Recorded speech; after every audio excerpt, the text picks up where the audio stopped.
нам нужно 15 духовным хлебом, а не им многие считают.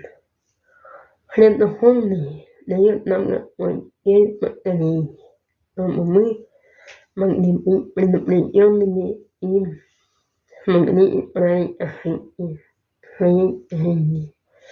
Исправление — это покаяние, выбор по пути Иисуса Христа, так как Он есть путь, истина и жизнь. Если мы соединяемся с Божьими людьми и церковью, то мы единодушны, значит, Иисус в нас.